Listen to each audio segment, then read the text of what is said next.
Imagine you having sex with another man while your husband sits and watches. That is the story of my life. Every Friday at exactly 7 o'clock in the evening, there is a new man in our home, on our bed, waiting to devour me while Minho watches from his chair with so much pleasure on his face that sometimes I have to look away first. Before you judge him, listen to my part of the story. I was only 20 years old when I met him, a struggling university student in London, working two jobs, sending money home to a mother who had already spent her retirement getting me here. Tired in a way that had no bottom to it, surviving in a city that was not waiting for me to catch up. The second job was at a nightclub called Eclipse. My flatmate Adais had found me the number. I argued against it for 3 days. On the fourth day, the landlord sent a message about rent, and I stopped arguing. I had been working there about 3 months when the night happened. Table 12 was usually empty. That Saturday, it was not. My colleague Jake came to me with a bottle of Hibiki 21, pressed it into my hands, and told me with his eyes that this was not a normal table. Pour. Say nothing. Come back. I took the bottle and crossed the floor. A guard tracked me from the moment I came within 15 feet. I gave him nothing back. I moved around the table, poured, recapped the bottle. I was turning to leave when the same guard stepped directly in front of me. "My boss wants to speak with you." I looked past him toward the booth. The man in the center still had not looked up at me. He was leaning back, one arm resting along the top of the seat, anal listening to someone across from him. Not performing power, just sitting in it. I looked back at the guard. "Tell your boss that if he wants to speak with me, he knows where the bar is." I walked back without waiting for a response. 10 minutes passed. I served the bar. I had almost convinced myself the night was going to continue normally. Then I heard it. I turned. The guard who had stopped me was against the wall. The man from the booth was standing in front of him, back to the room. He spoke low, too low to hear from where I stood. Then, without raising his voice or changing his posture, he raised his open hand and brought it across the guard's face. Not in rage, not in heat. The way you sign a document. Clean and final. The room did not react. The room already knew what kind of room it was. Then he turned. And he looked directly at me across the club. Not with anger, not with anything warm. With a look that said, "You are watching this, and this is because of you. Understand that." I picked up a glass from behind the bar and started to polish it. A slow smile moved across his face, almost too small to see. He turned and walked back to his booth. Jake grabbed my arm. His hand was shaking. "Do you know what you just did?" I kept polishing the glass. I poured the drinks and came back. That was my job. He leaned in close. "That is Park Min-ho. He runs the Park Network out of London. The police have been trying to build a case on him for 7 years. 7 years and nothing has stuck. Not because he is lucky, because he is precise. He just slapped his own man in front of a full room because you refused to walk to his table. Do you understand what that means?" I set the glass down. "It means he is interested in me." "Yes, exactly. And do you understand how dangerous—" I was already reaching for the next glass. "Now let me tell you who that man was, because Jake's description barely touched it. Park Min-ho, 35, Korean." He did not raise his voice. He did not lose his temper. He did not make promises he had not already decided to keep. The police had tried and failed for 7 years, not because he was careless enough to get lucky, but because he was the kind of man who removed problems before they became problems, who made decisions so far ahead of the moment that by the time anyone else understood what had happened, he was already 3 moves beyond it. After close, when the last customer had gone and Jake was counting the till, I looked up from the bar. He was sitting at the stool in front of me, alone, no guards visible, perfectly still, waiting the way people wait when they are certain the wait will be worth it. "One more drink before you close." I reached for the Dalmore 18, poured it, set it in front of him. He looked at the glass. "How did you know?"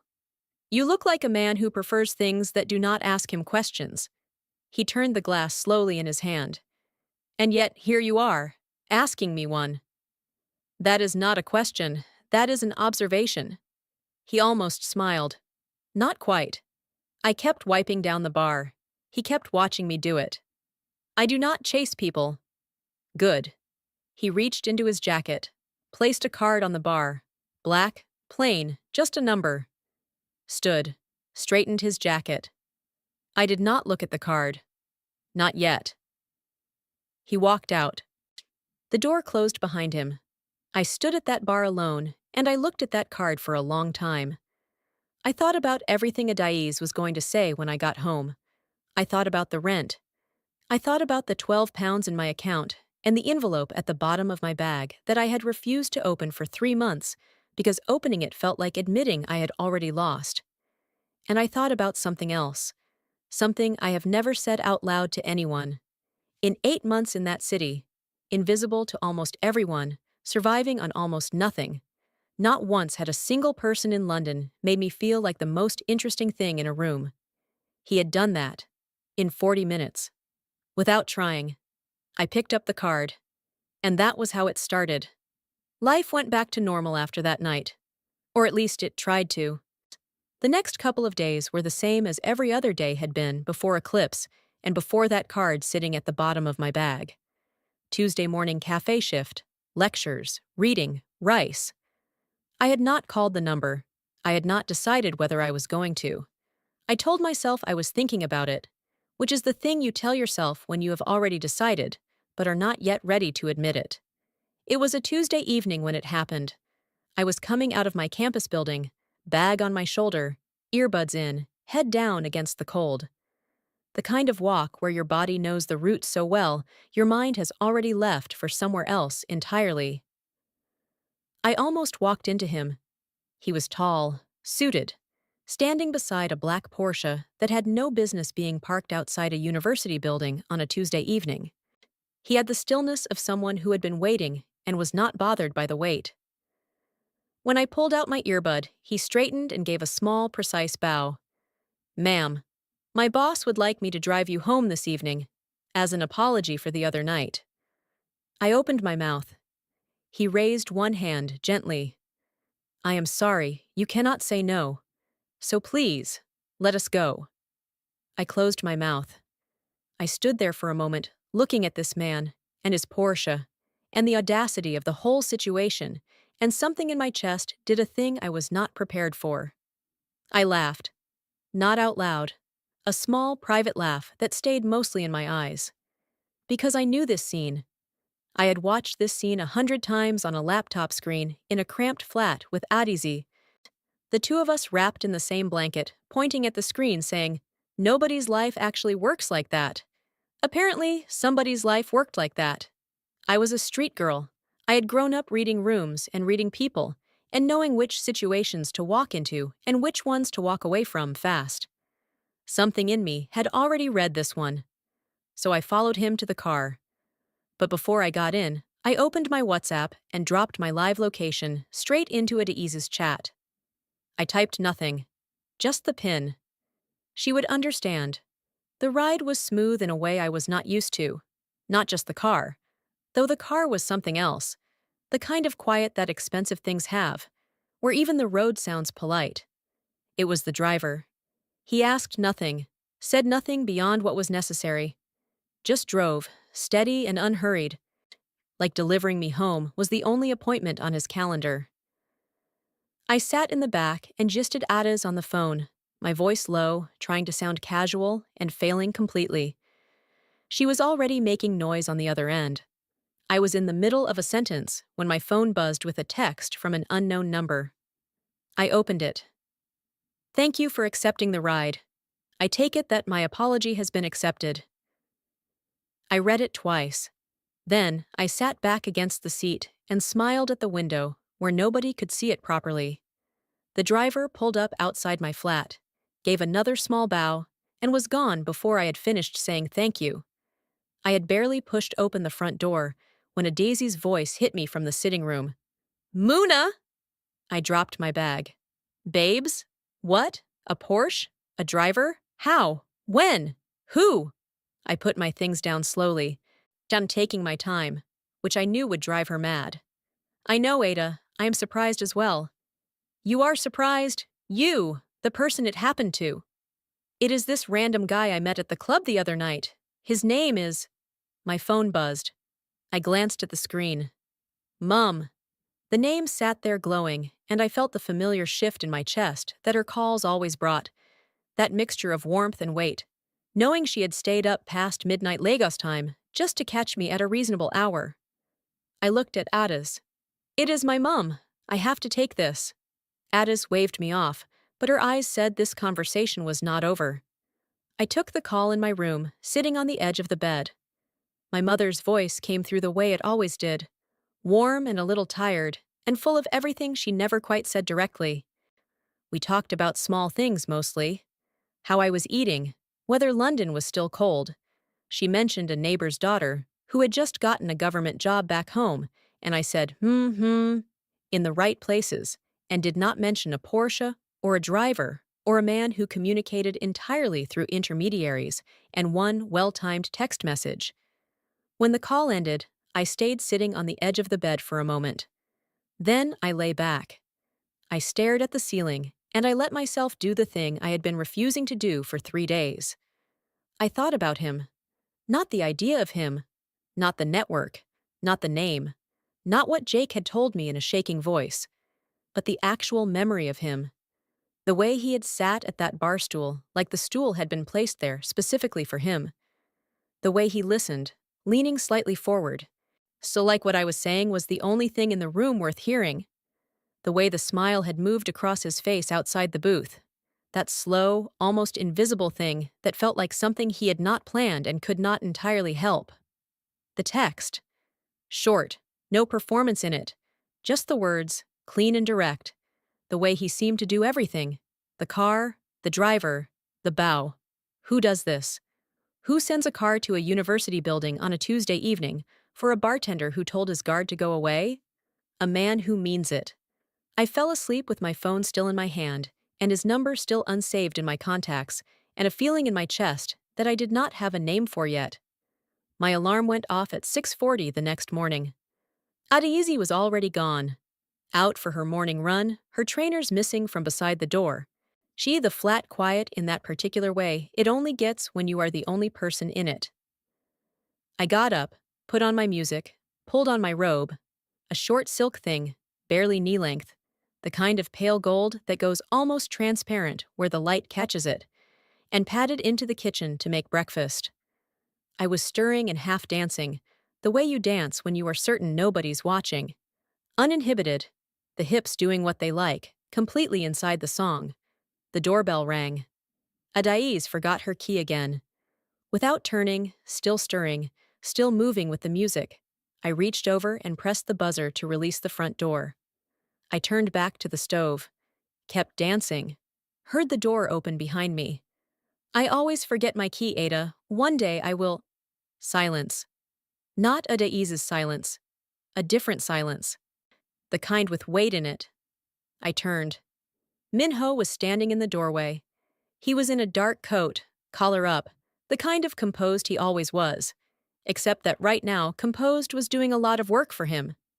His eyes moved once, quickly, from my face downward and back up, and in that single second his jaw tightened and something shifted at the back of his expression, like a door he had decided to close but had not closed fast enough, because there was a lot to take in. The robe caught the kitchen light exactly the way it always caught light, which is to say it did not hide much. The fabric followed every line of me without apology. The curve from waist to hip, the length of leg below the hem. I am not a small woman. I never have been. I was built in the particular way that makes rooms rearrange themselves slightly when I walk into them. And right now, I was standing in my own kitchen in 3 pounds of pale gold silk that was doing its absolute best and failing entirely to be modest. He looked like a man who had rung a doorbell expecting one thing and received something his body had responded to before his mind had caught up with the situation. I crossed my arms. Sorry. I jumped. My hand went to my chest. Oh, hi. erm. I looked at the door. I looked at him. I looked at the buzzer I had pressed without checking. I did not know that was you. He cleared his throat. Straightened, if it were possible for a man already that straight to straighten further. Yes, I was in the neighborhood. I thought to say hello. I stared at him. In the neighborhood. This man lives in Mayfair. Oh, yes. Thank you for the car yesterday. Of course. We looked at each other. The music was still playing from my phone on the counter. Something slow had come on without me noticing. The kitchen felt about half the size it had been 30 seconds ago. He glanced at the stove. I interrupted your breakfast. It is fine. I should. No, it is. We both stopped. He almost smiled. I almost smiled. Neither of us fully committed. He put one hand in his coat pocket. I will be on my way. Oh, sure. He nodded once, turned, walked back through the door, and pulled it gently shut behind him. I stood in my kitchen. The eggs were burning. I turned off the stove and stood there anyway, not moving. The music still playing, the flat still empty, and something warm sitting in the middle of my chest that had absolutely no business being there. I did not tell Adaze. She came back from her run, red-faced and laughing about something that had happened in the park, and I listened and laughed with her and made fresh eggs, and we sat at the kitchen table in the easy way that you sit with someone you have shared a small space with long enough that silence between you is comfortable. She talked. I listened. I poured us both tea. She asked again about the mystery man from the Porsche. I told her I would tell her when there was something to tell. The rest of the day was ordinary, but underneath all of it, quiet and steady, like a song playing in another room, I kept seeing his face in my kitchen doorway. That split second before he recovered himself. The jaw, the eyes, the door he tried to close. Some things, once you have seen them, are very difficult to unsee. I had 30 minutes before my shift, and I spent them doing my makeup, quietly hoping he would show up that night. I left the flat smiling at nothing in particular. The nights I walk in too happy are never the simple ones. I started my shift the way I always did. Behind the bar, finding my rhythm, reading the room. Jake on the other end of the bar, catching my eye occasionally, the way he did when he needed me to know something without saying it out loud. It was about 40 minutes in when they arrived. 4 of them. Big men in heavy suits, gold on the wrist and neck. The kind of men who walk into a room already decided that the room belongs to them. From the moment they walked in, something in my stomach pulled tight. I felt it before I understood it. I went about my work, kept my face neutral, my movements efficient. I found myself scanning the room between pores. The VIP section, the booths, the door. He is not here tonight. I looked one more time, and then I let it go. Jake caught my eye from across the bar and tilted his head toward the far side of the room. Table 9. I picked up the bottle, put the smile on, and I crossed the floor. I reached the table. I leaned in to pour, angling the bottle, focused on the glass. The slap came from behind. Open hand. Hard enough to sting. Hard enough that the bottle nearly left my grip. I straightened. Everything in me went very still, the way it does when your body is deciding between reactions and has not chosen yet. I had not even finished deciding when the second one stood up. He was behind me before I fully registered him moving. His hands closed around my waist and pulled me back against him, and he moved his hips in a slow, deliberate grind, laughing something at his friends over my shoulder. The laughter around the table rose. I want to tell you I said something devastating, that I handled it the way the cool, composed version of me would have handled it. The truth is, I blinked. Just 1 second. 1 single second of standing inside that humiliation, trying to locate myself inside it. That was all the time Minho needed. I did not see him coming. What I heard first was the sound, glass breaking, then voices rising, then the specific crash of furniture moved by force. And then it was everywhere. Bottles going, fists. Eclipse had seen trouble before, but not like this. Not this fast, not this focused. Minho was not out of control. He was precise. Each action deliberate. A man who had decided what was going to happen in this room and was seeing it through. A hand closed around my wrist. Come with me. Not a question, not a request. He pulled me through the chaos, and we were outside before I had put together a full thought. The cold air hit me. The door swung shut behind us, and the noise dropped to a muffled roar. The Porsche was at the curb, Arturo already behind the wheel, engine running, like he had been expecting this exact exit at this exact time. Minho opened the back door, put me inside, got in beside me. Just drive, Arturo. The car pulled away, smooth and quiet. For a moment, neither of us spoke. The city moved past the windows. Minho was looking straight ahead, his jaw set, his hands in his lap. Too still. The kind of still that is the outside of something that is not still at all. Are you hurt? No, I am fine. He nodded once. Then he turned and looked out the window on his side, and his right fist came down on the leather seat beside him. Once. Then again. Then a third time, each one harder, the sound filling the car, and still his face showed nothing. Just that jaw, tight as a locked door, and those knuckles coming down. I watched him for a moment. Then, without thinking, I reached over and closed my hand around his fist. He stopped. Immediately. Like I had found the off switch by accident. He looked down at my hand over his. Then, up at me. I turned his hand over in mine, slowly, opened the fist, ran my thumb across his knuckles, not the ones that had been hitting the seat, the other ones, the ones that had done the other work earlier in that club. I felt where the skin was broken. I pressed gently and felt him draw one quiet breath. I did not look up at him yet. I kept my eyes on his hand, and I kept moving my thumb in slow circles across his knuckles, and I felt the rest of him, the set of his shoulders, the locked jaw, the whole tightly wound architecture of his self-control, begin very slowly to release. I looked up. He was already looking at me. And there it was. The thing he had been closing doors on since the kitchen doorway, since the bar stool, maybe since the first time across the club when I had picked up a glass and started polishing it. It was right there on his face now, and he was not trying to close it anymore. He lifted his free hand, touched my jaw, one finger, barely there, growl like he was checking whether I was real. I did not move away. He leaned in slowly. The kind of slowly that asks a question at every inch. And I answered it by closing the last of the distance myself. The kiss started quiet. Careful.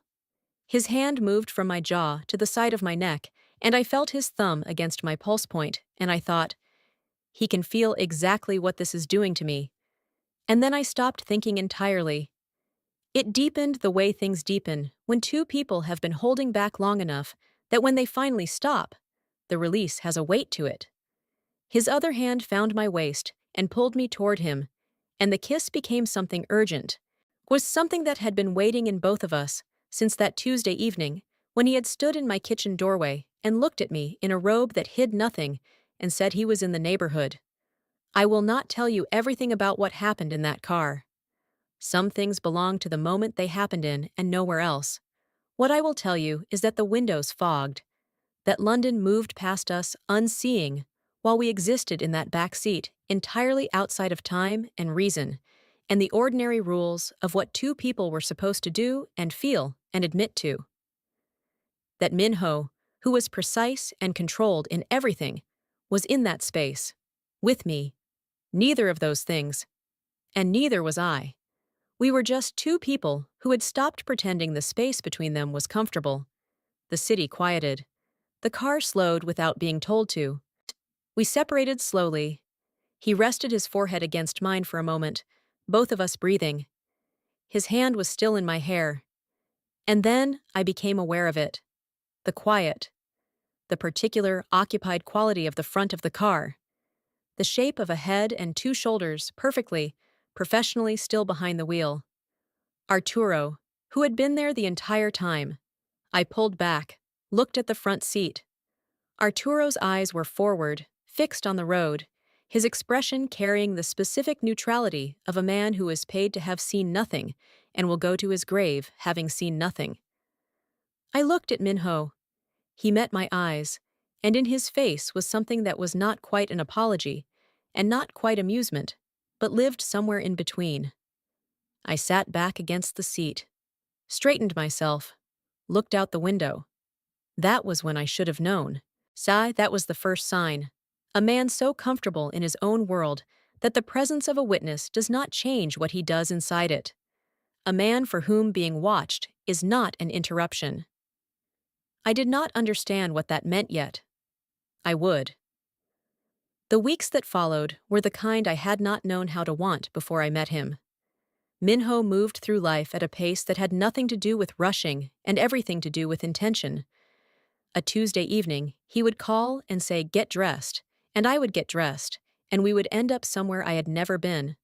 A private dining room above a restaurant in Knightsbridge, where the chef came out to speak to him by name, or a gallery after closing hours, where we walked the empty rooms alone, our voices the only sound. He bought me things without ceremony, so not to impress. He had long stopped needing to impress anyone. He bought them the way he did everything, because he had decided to. A silk scarf left on my side of the bed. A book he had read and thought I should read. No note inside it, just the book. I stopped arguing about the Porsche. Arturo became a familiar silence. Reliable, discreet, always exactly where he needed to be. I learned the rhythms of Minho's world, the way you learn the layout of a new home, slowly, then all at once. I learned which silences meant he was thinking, and which meant he had already decided.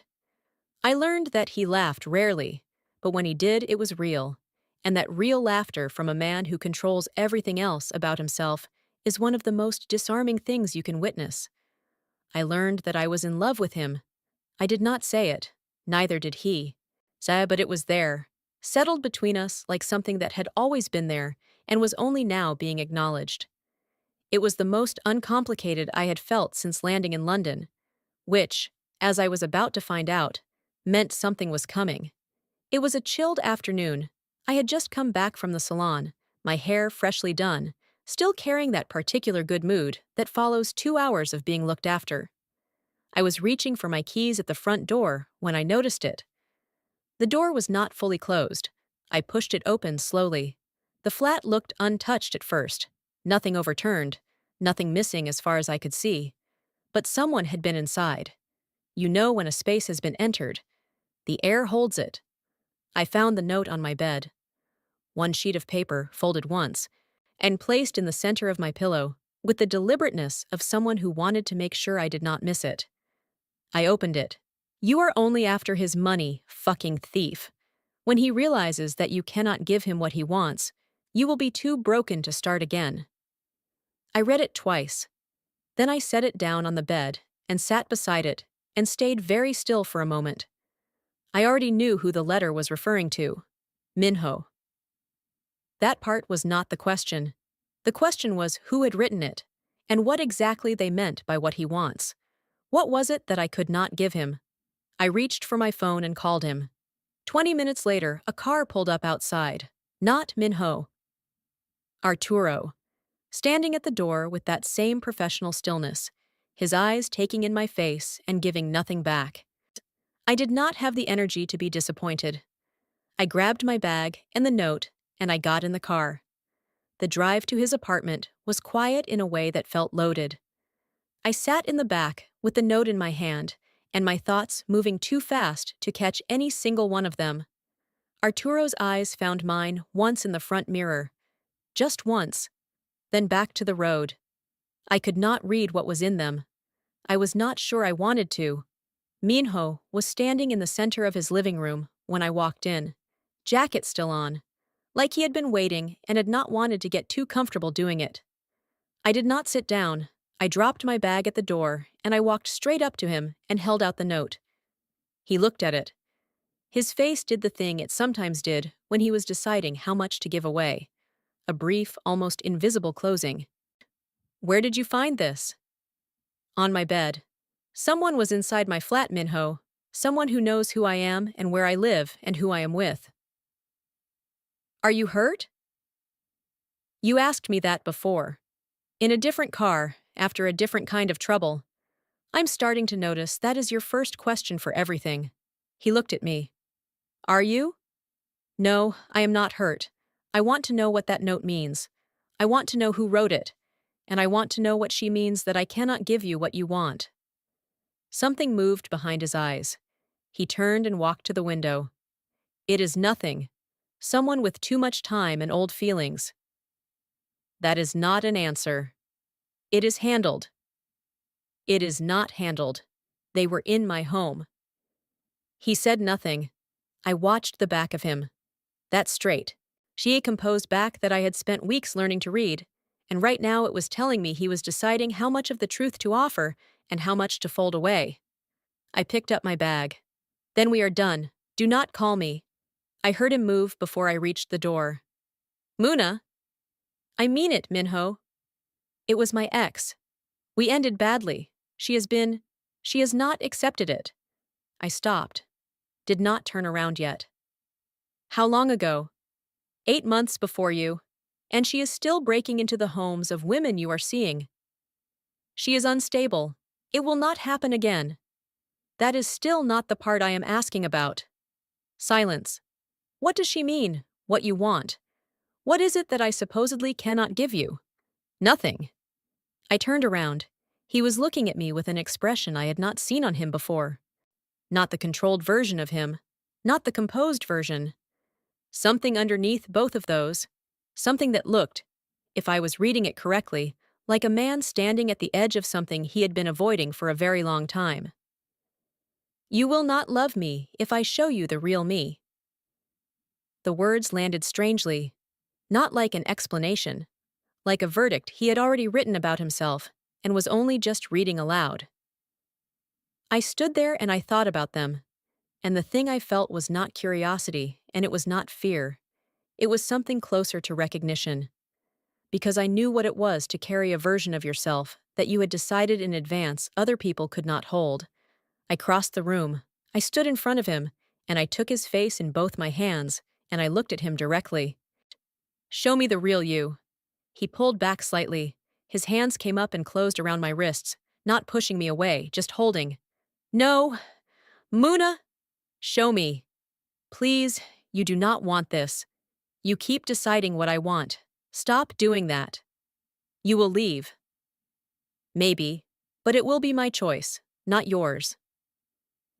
He looked at me for a long time. His hands were still around my wrists. I felt his thumbs moving slowly against my pulse, the way mine had moved against his knuckles in the car that first night. Then he exhaled, one long, quiet breath, like something being set down. Come with me. The room he took me to was at the back of the apartment. I had never been inside it. It was not a violent room. It was deliberate and careful, the way everything about Minho was deliberate and careful.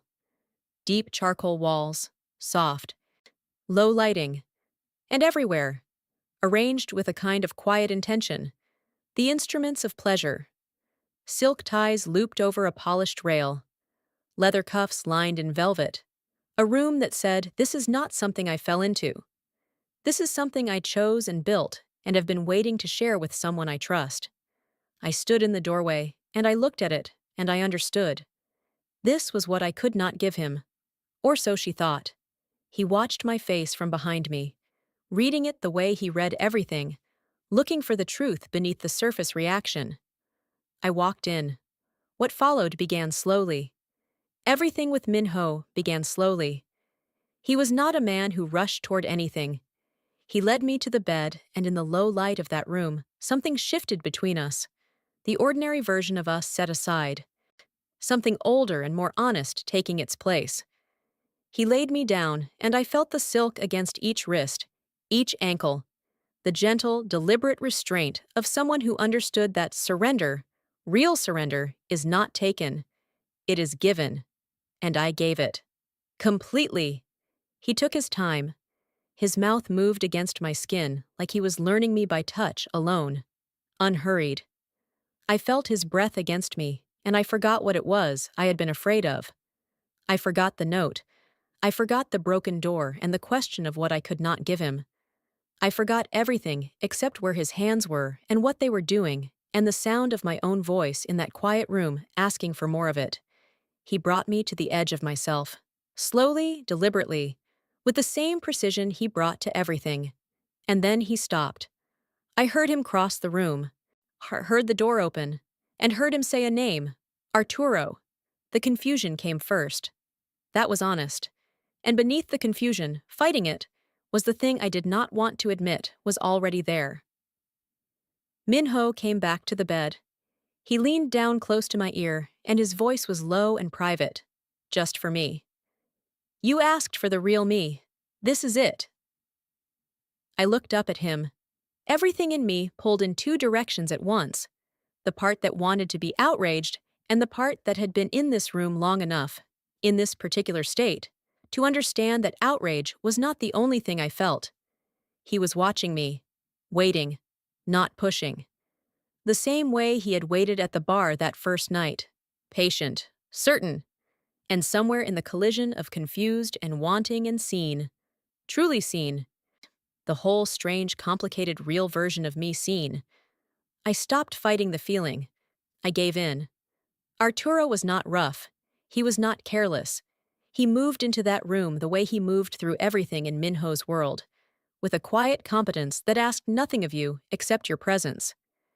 And Minho sat in the chair across the room, still, watching, his eyes on me the entire time, not with hunger, not with jealousy, with something that I would spend a long time afterward trying to name, and eventually would, with love. The particular, strange, specific love of a man watching something he treasures exist fully and without pretending. That was the night I understood what our life was going to look like. Every Friday at exactly 7 o'clock in the evening, a new man in our home, and Minho in his chair. I had not known, so walking into Eclipse that night, that the most honest relationship of my life was going to look like this. But then, I had not known a lot of things. I was learning. That was the beginning of my sexual escapade, and now it has become a routine. Every Friday, same time, same chair, same man watching. I have not told a single person in my life, not Adizzy, not my mother, nobody. Because how do you begin that conversation?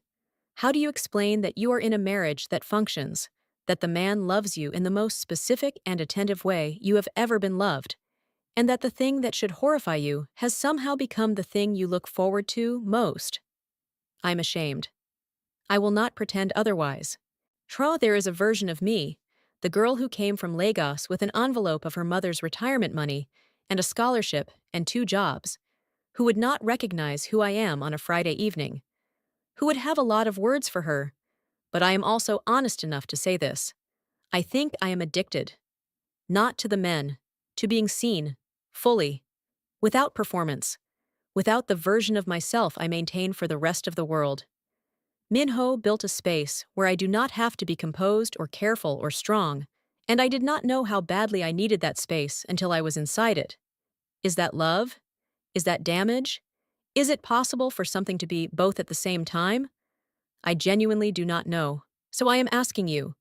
You have heard my story from the beginning. You know who I was before him, and you know who I am now.